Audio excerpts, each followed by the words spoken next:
Olá, tudo bem com você?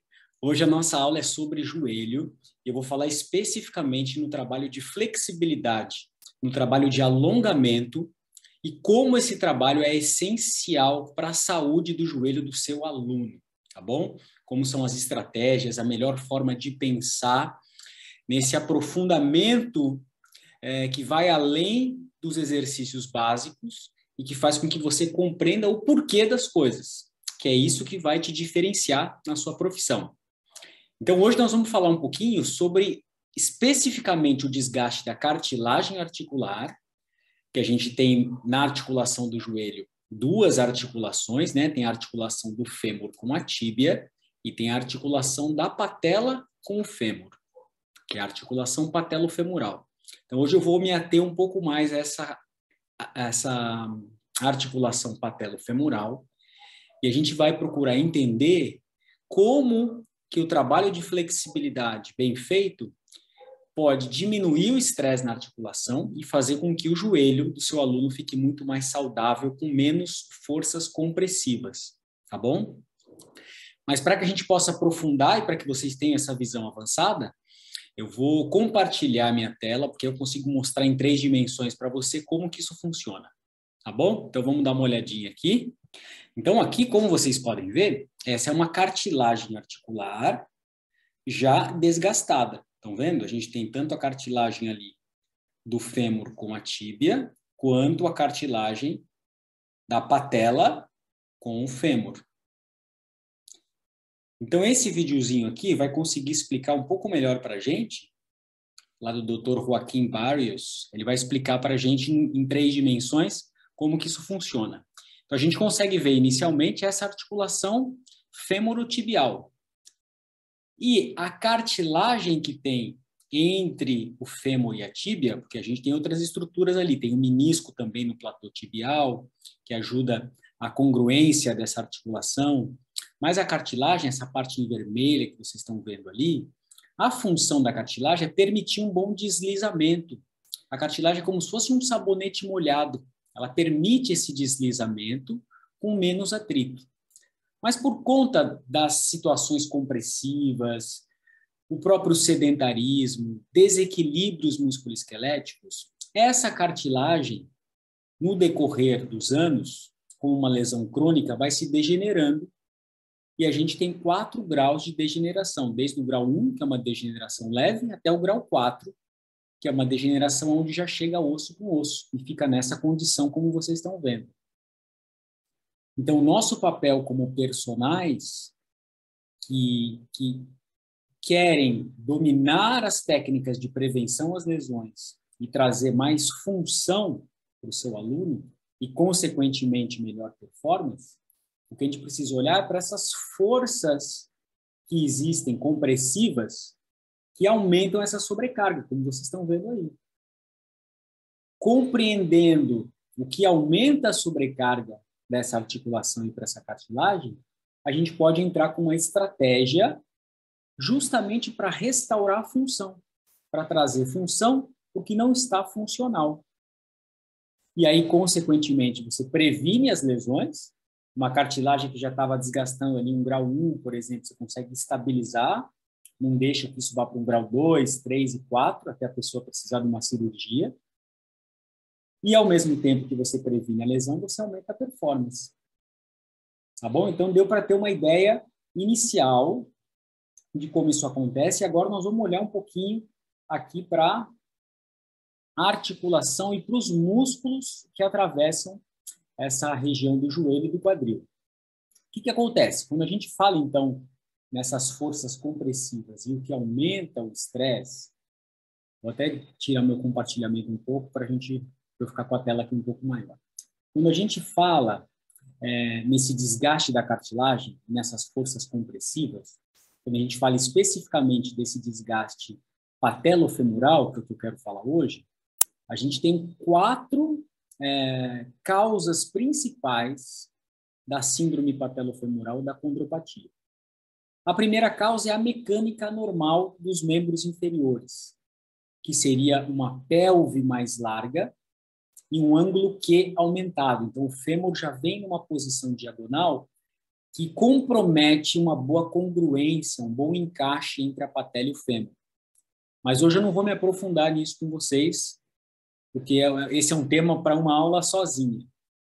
Depois a gente tem dois fatores que andam juntos, que são os encurtamentos musculares, que aumentam também essa compressão patelofemoral, e a gente tem o desequilíbrio de forças que chegam à patela, principalmente desequilíbrio de força entre vasto medial oblíquo, que estabiliza essa patela medialmente, e o vasto lateral, que estabiliza essa patela e puxa essa patela lateralmente. Esse equilíbrio de forças é muito importante. A gente tem mecânica normal, encurtamentos, equilíbrio vasto lateral, vasto medial, e a gente tem atividades físicas comprometedoras, que também é um tema para uma outra aula, a gente falar o que é bem-vindo e o que não é bem-vindo no caso de um desgaste articular. Mas falando especificamente hoje nos encurtamentos musculares e nessa relação vasto medial oblíquo e vasto lateral, o que é importante a gente deixar claro é que todos os grandes mestres do movimento, os grandes estudiosos do movimento humano, entre eles a gente tem o Gray Cook, que é um grande mestre, a gente tem o Paul Chek, por exemplo, que é outro, e fora outras grandes referências, eles deixam muito claro para a gente que quando a gente pensa em restaurar a função, quando a gente tem ali um desequilíbrio músculo-esquelético, e a gente precisa restaurar esse desequilíbrio músculo-esquelético para restaurar a função e melhorar o movimento, o primeiro passo para que isso aconteça é a liberação miofacial junto com o trabalho de mobilidade. Então, eles deixam muito claro que a mobilidade vem sempre primeiro.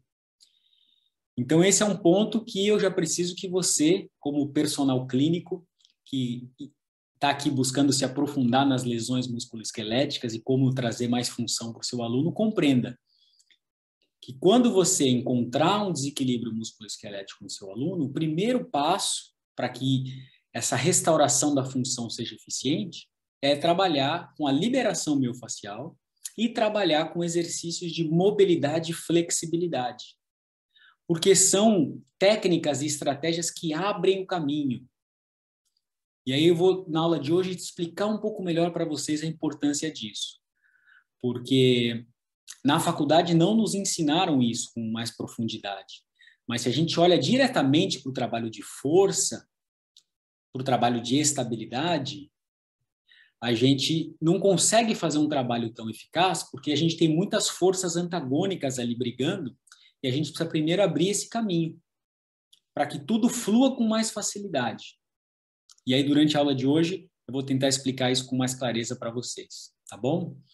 Então, quando a gente fala, eu vou explicar um pouquinho também sobre a liberação miofacial, a importância dela, mas é importante a gente entender que os músculos que atravessam o joelho, e principalmente os que atravessam o joelho e o quadril, são músculos que a gente precisa dar uma atenção um pouco maior, porque é justamente o encurtamento desses músculos que vão aumentar as forças compressivas patelofemoral, tá bom? Então, vou voltar o meu compartilhamento aqui para vocês poderem enxergar essas musculaturas em 3 dimensões, que fica mais fácil a compreensão.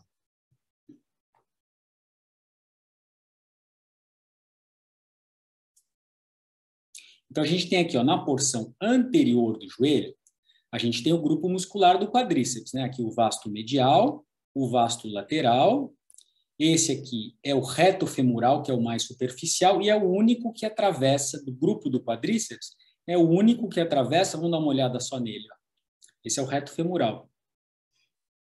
Ele sai, ele atravessa o quadril, e ele sai lá na face anterior do ilho, né, da espinha ilíaca. Todos os outros músculos do quadríceps, inclusive o vasto intermédio que está aqui embaixo, ó, vamos dar uma olhada no vasto intermédio aqui, ó, também não atravessa o joelho. Mas a gente precisa se dar conta que todos eles estão presos na patela e penso, o encurtamento desses músculos vão fazer o quê? Vão tracionar essa patela superiormente. Tá bom? A gente tem também músculos na parte lateral, na parte medial, aqui é o grácil, por exemplo, que é um adutor que atravessa o joelho, e a gente tem coladinho com o grácio aqui já o semitendinoso, e o semimembranoso, que estão aqui atrás, que também atravessam o joelho, e o bíceps femoral, que é esse grupo posterior, também são muito relevantes em termos de aumentar essas forças compressivas. Então, o ganho de flexibilidade dessa musculatura é muito importante, até porque esses isquiosurais aqui, eles também atravessam o quadril, eles estão presos lá no isquio, lá na pelve. Então, esse isquiosural encurtado, ele vai tracionar a pelve posteriormente. Quando ele traciona a pelve posteriormente, o que ele faz? Ele aumenta a tensão lá no reto femoral.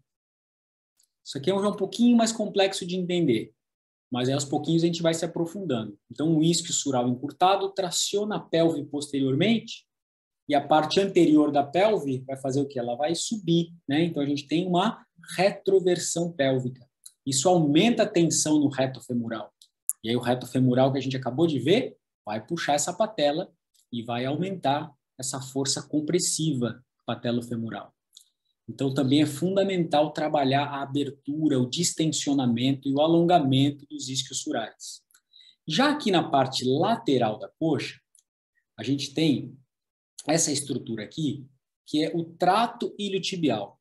Esse trato iliotibial, ele é uma faixa de tecido conjuntivo, ou a banda iliotibial, né, uma faixa de tecido conjuntivo bastante resistente e que tem a origem lá no ilho, mas não só no ilho, ela tem também essa emenda aqui, ó, com o glúteo máximo. Olha como as fibras do trato iliotibial têm origem também no glúteo máximo e no tensor da fáscia lata. Então, é uma cadeia que se comunica.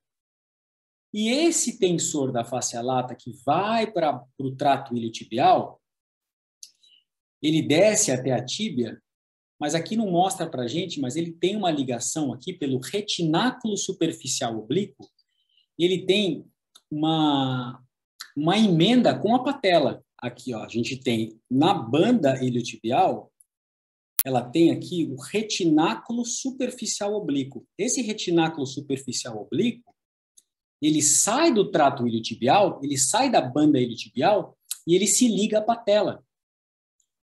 Então, a gente consegue entender que toda essa cadeia lateral do trato iliotibial, que chega até o tensor da fáscia lata, que chega até o glúteo máximo, também essas forças, né, de tração, de encurtamento, chegam até a patela e puxam essa patela lateralmente. Então, aqui a gente já começa a ver essa relação da patela ter uma tendência a se lateralizar. E aí vai abrir o espaço para a gente poder falar dessa relação vasto medial oblíquo e do vasto lateral. Porque o que acontece? Como a patela tem uma tendência natural a se lateralizar, a ir aqui para a direita, o que acontece? É muito comum a tentativa, né, de ativar mais o vasto medial que está por aqui, ó.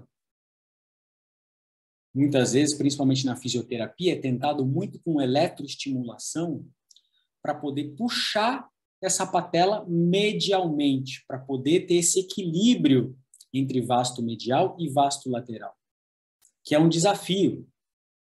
Então, tem algumas estratégias de entrar com acionamento do próprio adutor, porque o adutor tem também uma relação aqui que ajuda a acionar esse vasto medial.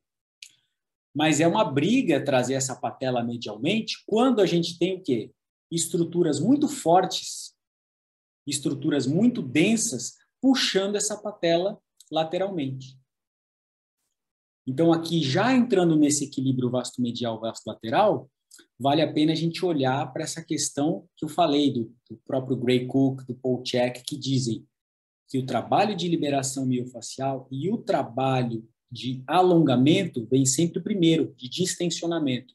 Porque se eu consigo distensionar esse vasto lateral, se eu consigo distensionar essa banda iliotibial, inclusive as comunicações dela, né? Se eu consigo aliviar esse distensionamento do tensor da fáscia lata que está aqui, do glúteo máximo que se comunica com a banda iliotibial, toda essa tração aqui vai ficar menor e facilita muito o meu trabalho. Porque eu diminuo essa força de tração que está desestabilizando essa patela, que está criando um desequilíbrio. Então, é sempre muito mais eficaz olhar primeiro para essa abertura, para o distensionamento, para que eu possa depois entrar com o trabalho de estabilidade. Então, o trabalho de estabilidade é um segundo passo. E isso é muito importante entender, que é um segundo passo. Então, aqui a gente já dá uma bela caminhada, poder olhar para a importância de começar um trabalho de exercício corretivo, olhando para a liberação miofascial e para os alongamentos. Porque isso vai abrir caminho e vai fazer com que todo o trabalho seja muito mais eficiente. E aí, como que a gente faz isso, então, né? O primeiro passo de todos, é a gente poder descobrir no nosso aluno o que ele precisa. E como que a gente descobre se ele tem um reto femoral encurtado? Como que a gente descobre se ele tem um glúteo máximo encurtado? Se ele tem um isquio sural encurtado, para poder trabalhar nisso, para poder ganhar essa mobilidade, para poder ganhar essa liberação miofascial que vai ajudar no processo. O primeiro passo é testando. Então, vocês que já acompanham minhas aulas aqui, vocês veem que eu sempre trago um teste, explico a importância de testar, saber como esse aluno está, porque é isso que vai diferenciá-lo como profissional de educação física, como personal. Saber como o seu aluno está, então você propõe para ele uma análise funcional, e em cima dessa análise funcional você prescreve o seu treino. Isso é fundamental, ter uma prescrição, saber como ele está, e aí você faz uma prescrição específica para isso. Porque é isso que o profissional da saúde faz, que o médico faz, que o fisioterapeuta faz. Você sempre avalia primeiro para poder ter um direcionamento. No caso dos médicos e fisioterapeutas, eles vão propor um tratamento em cima da análise que eles fizeram. Nós, como personagens, vamos propor um treinamento em cima do quê? Da análise funcional que a gente fez, né? Mas hoje eu não vou trazer nenhum teste aqui. Hoje eu vou mostrar um pouquinho essas estratégias da liberação miofascial e mostrar um pouquinho alguns alongamentos que são fundamentais, tá bom? E eu também não vou entrar nessa parte de estabilidade hoje, de exercícios de força e de estabilidade para o vasto medial oblíquo, para a estabilidade do joelho. Vamos nos ater aqui mais essa parte do segundo passo, que é liberação e o alongamento. Se você partir para esse primeiro passo de descobrir como seu aluno está e em seguida distensionar, você, sem sombra de dúvida, vai conseguir já deixar com que essa articulação fique muito mais saudável, que você ganhe espaço, diminua essas forças antagônicas, tá bom? Então, para mostrar um pouquinho, eu vou compartilhar aqui a minha tela e vou mostrar agora a tela do meu computador, que tem a parte da certificação iFit Pro. E vamos começar olhando um pouquinho para a liberação miofascial. Então, esse aqui é o portal do iFit Pro, da certificação, que a gente tem mais de 200 aulas aqui. Eu quero começar mostrando para vocês um pouquinho da liberação miofascial no quadríceps. Então, aqui nessa prática, a Monique está mostrando para a gente como que a gente faz um distensionamento. A velocidade aqui está um pouquinho aumentada, tá? Ela está fazendo um pouquinho mais rápido do que seria o normal.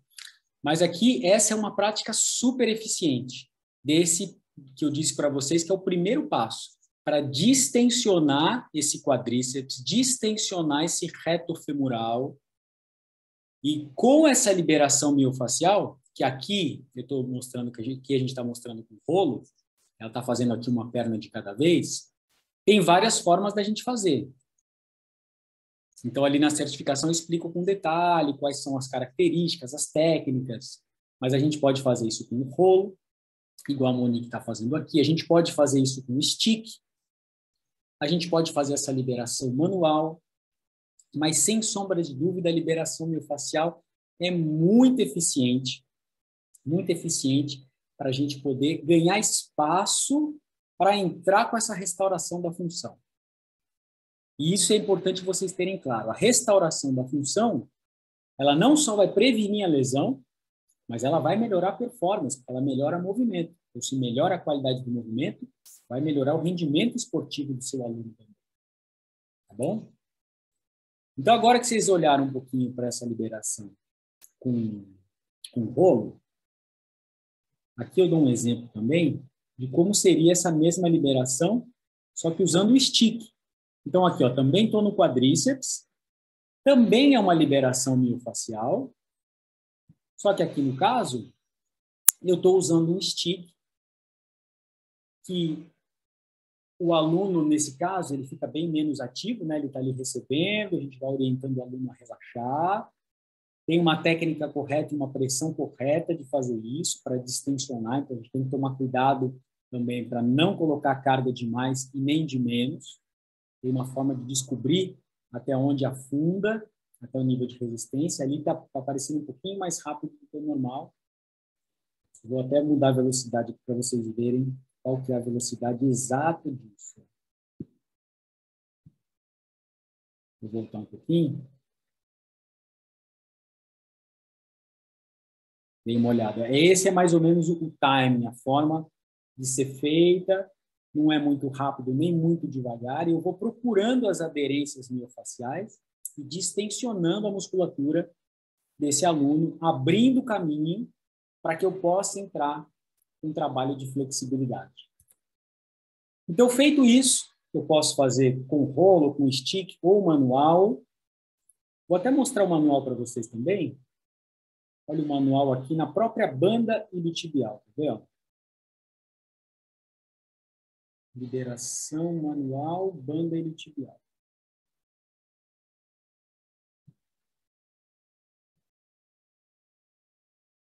Então, aqui, por exemplo, também é uma liberação miofascial. E dentro da certificação EFIT Pro, eu ensino 3 técnicas diferentes de liberação miofascial. Técnica de ponta de dedo, técnica do punho macio, técnica da falange.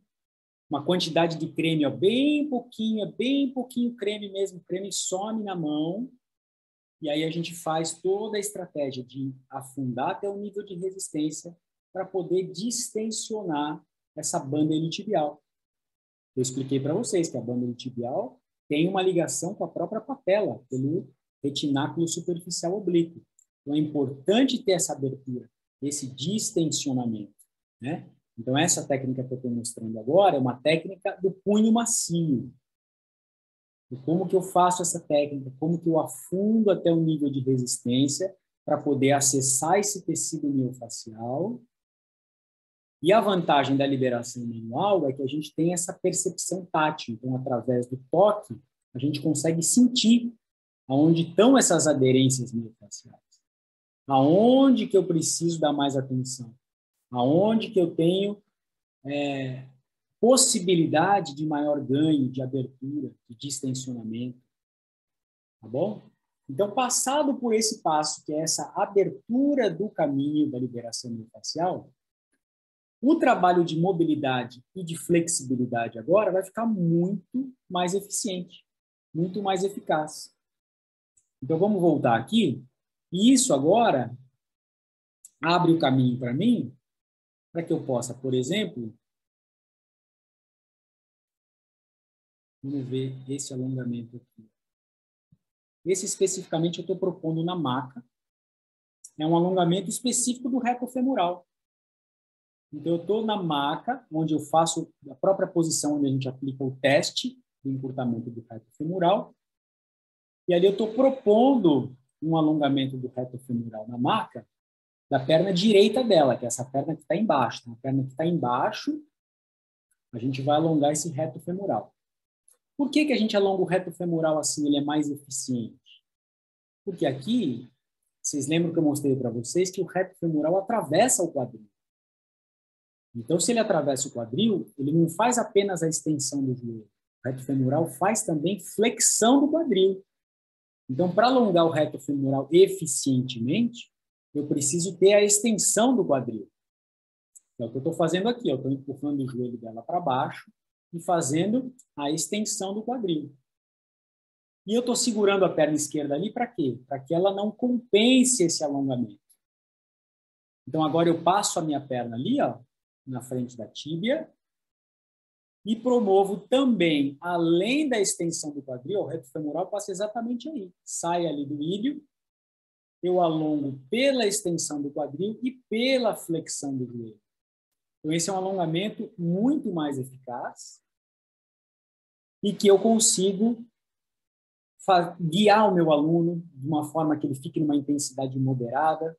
Vou conversando com ele para ver se esse alongamento não está muito forte. A gente tem que ir devagar nesse alongamento, porque a gente está alongando pelas duas articulações, né? Quando eu só flexiono o joelho, o aluno pode compensar e escapar o quadril. Se eu levo só o quadril, ele pode escapar pelo joelho. Aqui a gente está ancorando o que a gente fala. A gente está ancorando a lombar ali na maca, ou mantendo a extensão do quadril e a flexão do joelho. E é uma técnica muito eficaz, principalmente se ela vem após o trabalho da liberação miofascial. Agora, eu falei muito da importância da cadeia lateral para vocês, né? Dessa banda iliotibial. Então, eu quero mostrar também um alongamento que eu uso bastante, que é um alongamento da própria banda iliotibial no solo. Porque a banda iliotibial ela não é tão fácil de alongar. Não é tão fácil de alongar, porque ela tem todo esse padrão lateral. Tem duas formas de alongá-la eficientemente. Uma delas é na própria maca, que outro dia eu mostro para vocês. Mas essa é muito prática e vocês já podem aplicar com o aluno de vocês no dia a dia, porque é uma prática no chão, aonde você vai apoiar, ali no caso, a minha perna direita está apoiada do lado da perna direita da Monique. Então, é perna direita com perna direita, para a gente poder ancorar. E aí eu pego a perna esquerda dela, lá por baixo, lá embaixo, não subo muito não, e apoio sobre a minha perna esquerda. Então, eu tenho a perna direita sobre perna direita e perna esquerda sobre perna esquerda. Quando eu simplesmente faço isso, esse alongamento, eu vou alongar toda essa cadeia lateral. Só que qual a compensação? Percebe que o quadril dela já começa a girar um pouco? Olha como ela está fugindo um pouco já do alongamento. Então, eu posso vir ali e ancorar a pelve. Ó. Venho, dou apoio sobre o ilho e pressiono essa pelve para baixo, ancorando a origem dessa musculatura. Então, eu ancoro ali a banda iliotibial, ancoro o tensor da face lata, e esse alongamento passa a ser muito mais eficaz. E eu vou dosando a intensidade ali conforme eu afasto as minhas pernas, deixando esse alongamento um pouco mais intenso ou menos intenso, conforme eu vou conversando com o meu aluno, com a minha aluna, procurando chegar numa intensidade moderada a moderada forte, no máximo. A gente nunca trabalha o alongamento no forte, tá? Ele é muito mais eficaz no moderado a forte. Isso permite que o aluno relaxe e a gente vai conseguir esse distensionamento dos tecidos. Então, pessoal, o que eu tinha para trazer hoje era a importância desses alongamentos para o ganho de saúde da articulação do joelho. E acabei de me lembrar que eu esqueci de mostrar um alongamento para vocês, que eu queria mostrar. Então, vamos voltar lá. Eu vou mostrar para vocês. Ficou faltando o alongamento dos isquiosurais. É um alongamento muito interessante também. Vamos dar uma olhadinha aqui. Ele está no módulo de quadril, que a gente tem dois módulos de quadril, módulo 1 e módulo 2. No módulo 2 de quadril, a gente tem esse alongamento aqui dos isquiosurais no solo, que ele é muito interessante.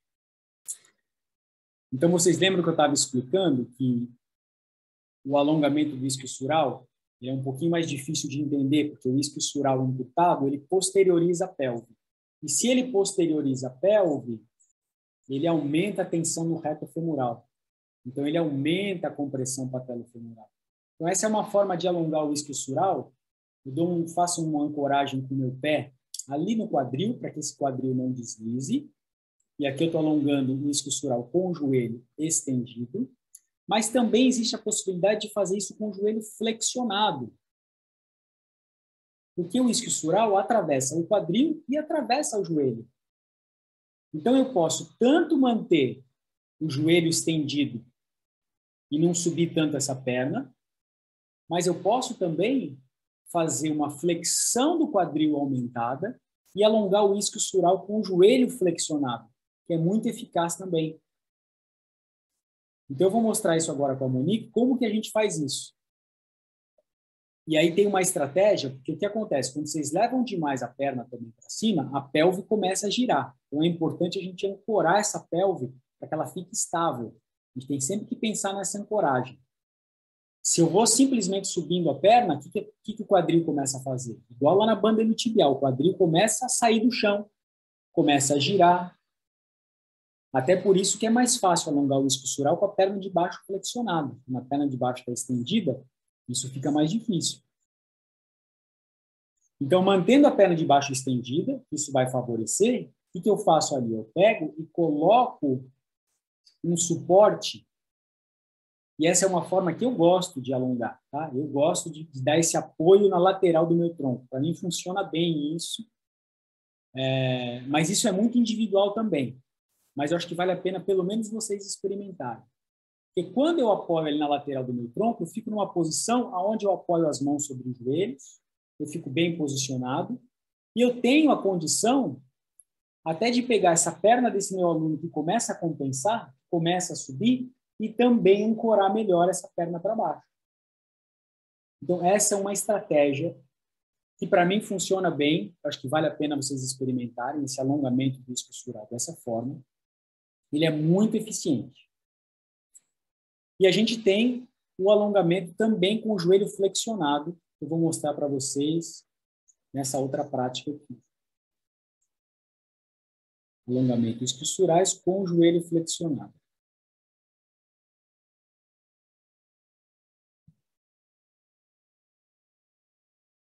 Esse alongamento eu uso bastante. É importante essa variação de ângulos, de formas, para que esse ganho de flexibilidade seja eficaz. Então, vamos pensar, como o isquiosural atravessa o quadril e atravessa o joelho, o que a gente pode fazer? Na prática anterior, o joelho estava estendido. Então, é um alongamento que eu não consigo flexionar muito o quadril, não consigo subir tanto essa perna. E com o joelho estendido, esse isquiosural vai alongar rapidamente. Agora, é importante ter essa variação de optar, como ele também atravessa o quadril, eu posso trabalhar esse alongamento menos para o joelho e mais pelo quadril. Então, como que eu faço isso? Aqui é importante aquilo que eu falei para vocês, do apoio, dar um suporte para a pelve para ela não escapar.